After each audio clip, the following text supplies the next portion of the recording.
Hello everyone, welcome to Beat the Street. तो आज हम बात करने वाले हैं आरबीआई के मॉनेटरी पॉलिसी अपडेट के बारे में। और इस वीडियो में हम आपको जो भी पॉलिसी रिलेटेड अपडेट्स आए हैं उसके बारे में बताएंगे और उसका क्या इम्पैक्ट है स्टॉक मार्केट पे और बैंक के स्टॉक्स पे, हम वो भी बताएंगे।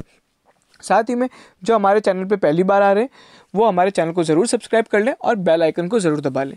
देखिए, सबसे इम्पॉर्टेंट अपडेट है पॉलिसी रेट, यानी जो रेपो रेट होती है और रिवर्स रेपो रेट, उसे यहाँ पे अनचेंज रखा गया है। अभी रेपो रेट जो पहले थी 4% और reverse repo rate 3.35%। Repo rate का मतलब होता है जिस रेट पे बैंक को यहाँ पे आरबीआई से लोन मिलता है उसके हमें कहते हैं रेपो रेट। और रिवर्स रेपो रेट का मतलब होता है जिस रेट पे बैंक्स आरबीआई को लोन देते हैं उसे रिवर्स रेपो रेट कहते हैं। हमेशा repo rate reverse repo rate से ज़्यादा होती है। अगर हम बात करते हैं दूसरे अपडेट की, तो यहाँ पे एक और अपडेट ये है कि जो रिटेल इन्वेस्टर्स हैं, यानी हमारे जैसे लोग, अब वो डायरेक्ट पार्टिसिपेशन कर सकते हैं यहाँ पे गवर्नमेंट सिक्योरिटीज़ में, both primary and secondary market. मतलब कोई भी नई गवर्नमेंट सिक्योरिटी इशू होती है आरबीआई द्वारा तो उसमें भी पार्टिसिपेट कर सकते हैं, और सेकेंडरी मार्केट यानी बाय सेल भी कर सकते हैं विद आरबीआई।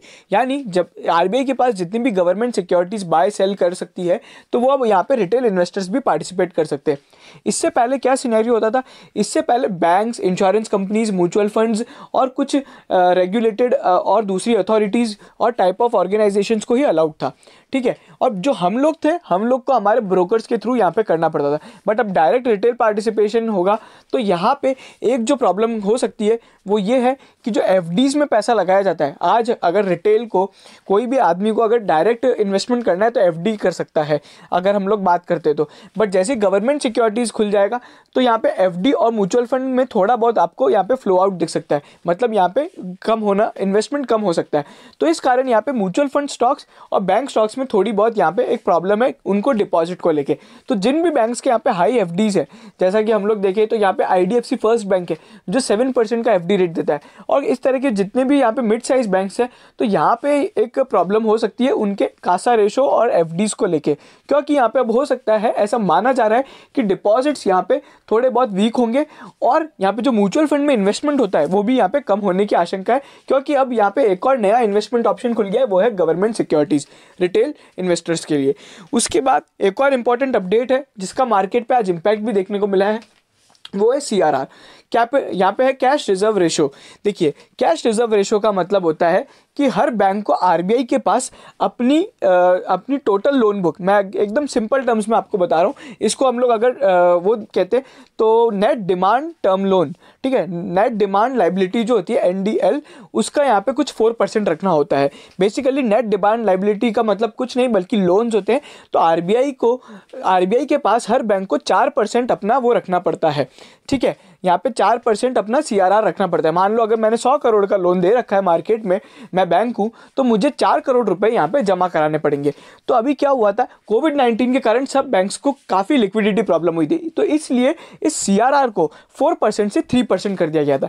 यानी अब बैंक्स के पास बचते हैं 97 करोड़ रुपीज़, ठीक है। तो बैंक्स की यहाँ पे लिक्विडिटी इंक्रीज हो गई थी, इससे इंटरेस्ट रेट भी कम हुए थे। लेकिन अब सीआरआर को बढ़ाने का वापस यहाँ पे प्रोविजन डाल दिया गया है, 3.5% हो जाएगा सीआरआर मार्च 27 से, यानी 27 मार्च, और मई 22 से यहाँ पे जो सीआरआर होगा वो करीबन 4% हो जाएगा। तो मई 2022 में और 27 मार्च 2021 से यहाँ पे ये चेंजेस आने वाले हैं।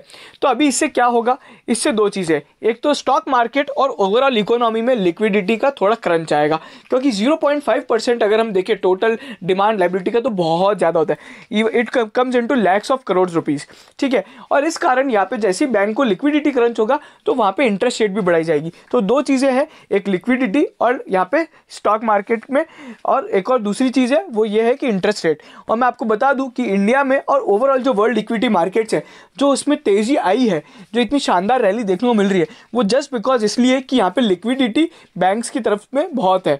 क्योंकि मार्केट में जो भाव है, जैसे अगर हम यूएस में देखें तो 1.1 का यहाँ पे उनका ट्रेजरी बॉन्ड ट्रेड हो रहा है, तो आप समझिए, अगर वहाँ पे जीरो रेट इंटरेस्ट है तो यहाँ पे लोगों के पास बहुत ऑप्शन है।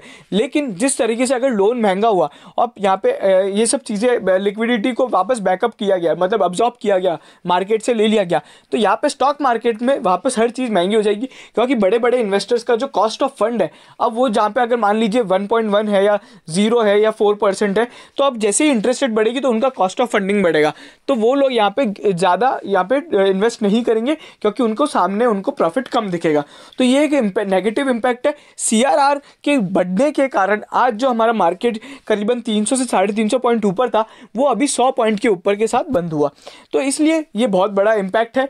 और उसी के अलावा जो दूसरा इम्पैक्ट है, अगर मैं आपको बात करूँ तो जीडीपी जो रियल जीडीपी ग्रोथ जो प्रोजेक्शन है आरबीआई का, वो 10.5% का है FY22 में।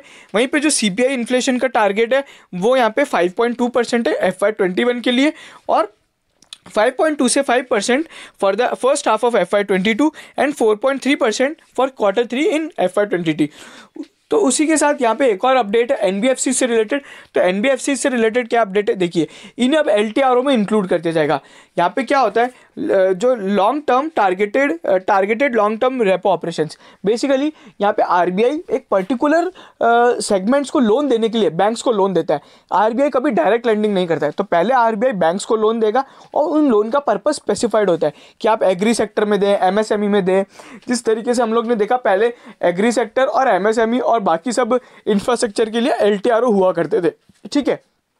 तो सबसे बड़ा यहाँ पे एमएसएमई के लिए एलटीआरओ हुआ था। तो अभी यहाँ पे क्या किया गया है कि अभी एनबीएफसीज को भी इंक्लूड कर दिया है। मतलब अभी अगर बैंक को यहाँ पे लोन देना है एनबीएफसीज को, तो वो यहाँ पे बैंक के जो आरबीआई के एलटीआरओ ऑपरेशंस होते हैं, एलटीआरओ में आरबीआई बैंक को लेंड करती है, और उसके अंदर अब जो एक नया ऑप्शन डाल दिया गया है वो है आप एनबीएफसीज को भी लेंड कर सकते हैं। मतलब एलटीआरओ के थ्रू पहले आरबीआई बैंक को लेंड करेगी और बैंक एनबीएफसीज को करेगी।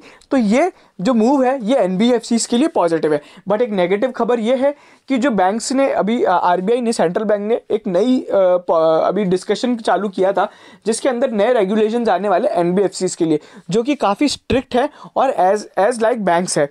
तो अगर ऐसे प्रोविजंस आते हैं तो यहाँ पे जो एग्जिस्टिंग वो है बजाज फाइनेंस या एनबीएफसीज, उनके लिए इस पर नेगेटिव इम्पैक्ट होगा, क्योंकि उनको जो सब चीज़ें कंप्लायंस करनी पड़ेगी। तो वो जो उनकी जो अगर हम बोले इंडिपेंडेंस है और जो उनकी फ्लेक्सिबिलिटी है, उसे हर्ट कर देगा, उनके बिजनेस को इम्पैक्ट कर सकता है। और यहाँ पे डिस्क्लोजर नॉर्म्स वगैरह बढ़ने के कारण एक स्टॉक में थोड़ा बहुत यहाँ पे गिरावट देखने को मिलता है जब जब भी एनबीएफसी रेगुलेशंस की बात होती है। तो इसलिए आज बजाज फाइनेंस जो 3600 रुपये पे करीबन ट्रेड हो रहा था, वो 3522 रुपये पे यहाँ पे आके बंद हुआ।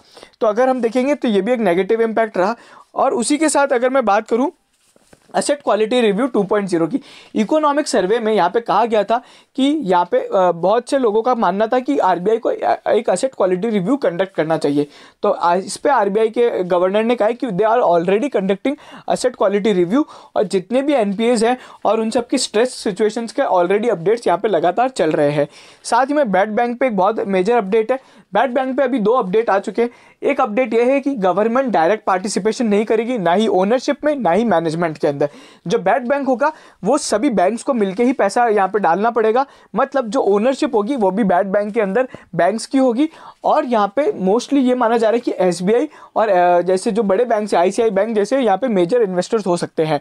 साथ में यहाँ पे कुछ बड़े इन्वेस्टर्स लेके आएंगे, जैसे हम लोग कह सकते हैं एलआईसी और जो बड़ी बड़ी और इंस्टीट्यूशंस हैं, उन पे यहाँ पे पैसा लगाने की उम्मीद है।